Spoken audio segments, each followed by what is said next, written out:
Hey, it's part 20 of the journey to recovery, and it's a little late. I watched a movie, American Gangster. Denzel Washington is in there, it's amazing. But just a quick rundown of today. I didn't wake up for my run, and I'm going to run tomorrow, regardless of it in the morning or in the afternoon, in the evening. I'm just gonna make sure I run tomorrow. And I went to see Nachum today.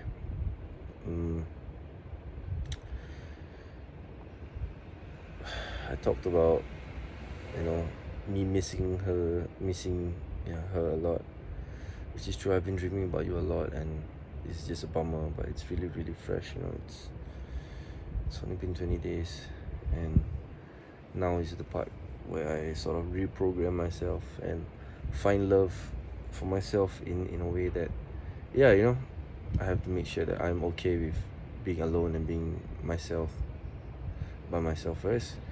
And if ever there's a relationship, whenever, whoever, that it just adds value to the relationship, to myself, and not me depending so much on them for happiness. And that was a tough pill to swallow that he told me. And he also told me that instead of reinforcing the belief that I'm unlovable, he taught me that yes, there is another way to view my failed relationships. Rather that he said that he's spoken to 40-year-old virgins, and really, it's not just one. He said that there's quite a few, and honestly, he asked me in perspective of a 40-year-old virgin. Like how many relationships have you had, and all the way from secondary school. And I told him 6, including Reina. And he said that what do you think that I would feel? And I said jealous. So yeah, there's one way to look at it. He said that I do have a way with women. I can find someone, and there are people who have gone their whole lives without ever talking to women. And I'm trying to look at it as me being myself, has been able to start 6 relationships and to have 6 relationships instead of considering them as failed, because there were various reasons for each of them not working out. And yeah, be it circumstances, be it myself, be it them, the main thing is that I was loved 6 relationships ago. For the past 6 relationships, I was loved, and I am lovable, and I do deserve love. And now it's just a matter of reinforcing that and finding my true self and working on them and setting goals to be able to tangible goals to be able to achieve. And yeah, so today was quite an affirmation on the things that I know about myself and the things that can be done. Although it feels like the end of the world if you're not by my side anymore, but truly it isn't. And yeah, I'm still coming to grips with being okay with you fucking around or finding someone that really makes you happy, and they'll take time, and I know you'll find the right person to make you happy. And whether that's me or not, I will have to learn to suck it up and to really honestly to, I wouldn't say suck it up, I would be to have acceptance and honestly to be able to be secure in myself and to love myself enough that I can take care of others, and to be able to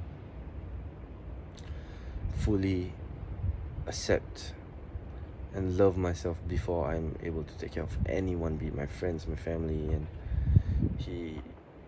we got to that conclusion by asking me, what do you want on your eulogy, or written your eulogy. And I said that Izzy was a caring, genuine, down to earth person who takes care of his friends. And he said, like, wow, that sort of shows that your identity and yourself. And he said that it's very rare that when he asks his clients this, that they have an answer like that. They usually have answers like, oh, I was a banker, or what do you do? Oh, I'm a banker, I'm this, I'm that. And I opened with, yeah, caring, and so on and so forth. And there's a list that he wants me to do, and so that I can make it more tangible and more uh, able to work with. So he said that by being able to do this and to work on those aspects of myself, truly would I be able to love myself, because I'm working on the things that I know that I am, and my self identity, and that is what will benefit me in the long run too. And so that's next week at around 5 p.m. And there is some time, and I'm gonna job search again tomorrow and try and get some work done and whatnot. So that's something that yeah, that I can look forward to, slowly working on my emotional self. And tomorrow I'm gonna yeah, like I mentioned earlier, I'm gonna go out and run, because I haven't been running. And I wanted to watch my diet again. So I got that going for me. And yeah, it's difficult, still thinking about you, really, literally every waking hour of my life. But yes, it's part and parcel of life. Yeah, it is inevitable that we feel, that we allow ourselves to feel. And I'm proud of myself for being able to do it at 25. Yeah, some people may gone through it earlier, some people may go through it later, but I'm glad I took that first step. And yeah, it is a bit more tougher these days, but I just have to remember to allow myself to feel. And this just sort of proves that the relationship was genuine. Though it is something different, it's different in a sense that how I am treating, or how we are post breakup, but it is what it is.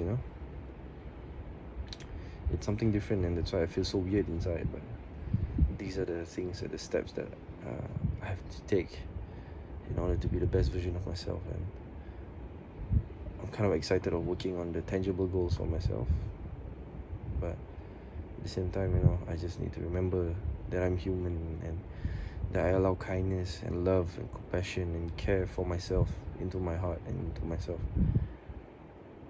And yeah, that's something that I'm working on, and it's really, really difficult. Honestly,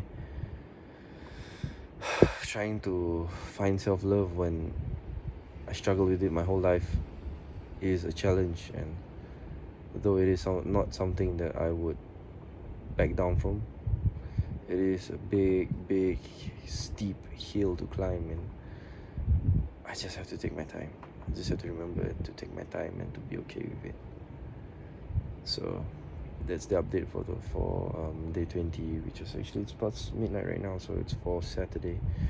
Tomorrow Sunday, my cousin's getting married, and I'm not going because firstly there's not enough capacity, and secondly because it's just a really trying time. Oh yeah, I also went out with my sister today, and it was good. I opened up to her about why the relationship ended, and she agrees, like, yeah, maybe it's really excuse me, maybe it's really, quote unquote bad timing, because these sort of things do happen. And she sort of gave me this affirmation that, yeah, it's gonna suck for a while, and she understands truly why I don't want to go to the wedding, and that's something I never knew that I never thought my sister would understand. And she was really, really accepting about it, and she was very open about it, and she even bought me multivitamins, which I asked her for, and she treated me to lunch, and I'm grateful for that. And yeah, so honestly, it is